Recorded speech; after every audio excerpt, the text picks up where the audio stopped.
Hi, in this video I'm going to go over the installation of IIS 10 web server. So I am going to go into my start menu and open up Server Manager.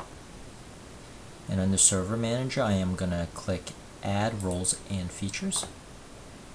I'm just going to click Next.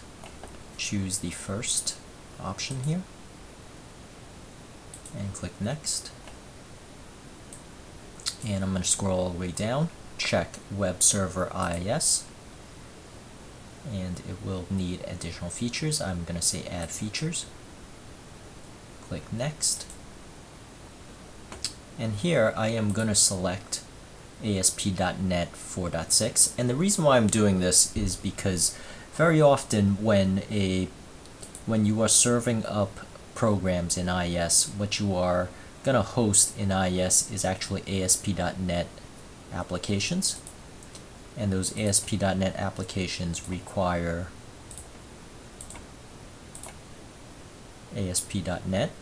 Now, you might want to refer this to your engineering department or to the software engineers as to what version of ASP.NET really needs to be installed. It could be a later version, such as 3.5 here, or a more current version, such as 4.6, or even the more current versions. So I am going to scroll down here and pretty much just click next.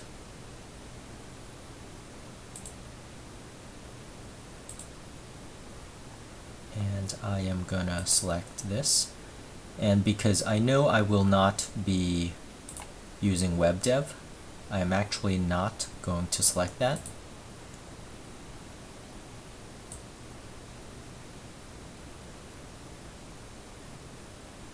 As you can see, you could choose your custom logging tools, ODBC logging, tracing, dynamic compression. And once again, you might want to check with your developers as to what you want to select here, because oftentimes the software that you write specifically to be hosted on IIS web server is dependent on what your engineering department has developed or whatever software or application you will be hosting on this particular instance of IIS. In my case, I actually know for the most part I'll be needing most of these. And so I am just going to click next. And lots of times, unless you are hosting a very old version of ASP,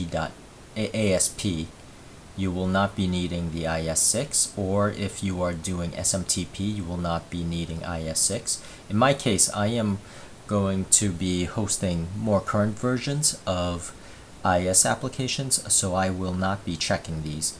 And also for these, the reason why I am not checking these is these are usually for remote management or for scripting. And if you are going to do scripting, in which case you should select these.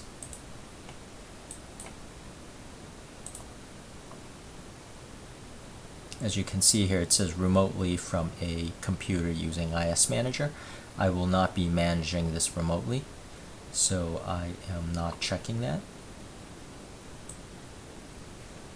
And I do want to expand here and show you some of the application development choices. And some of these you will, for example with the ASP, if you are hosting more classic ASP applications, again you should be checking this, and also older versions of ASP.NET applications, and CGI. For example, if you are going to host PHP applications, you will need CGI. And server-side includes, and WebSocket protocol. So once again, these are all dependent on the engineering aspects of the applications you will be hosting. And I'm going to click next here and just install. So this is going to take about 10 minutes. So I am going to pause and come back after it is done installing here. So it took about 5 minutes to install here, and I am going to close this window and go under Tools here and open up IIS Manager.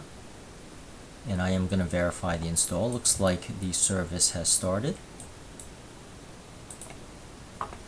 And I am going to open up my browser and go under localhost. And it should bring up the main page. And that's how you verify that it has actually installed correctly. And that's really it. That is how you install IIS. And if you find this helpful, please subscribe, and thank you for watching.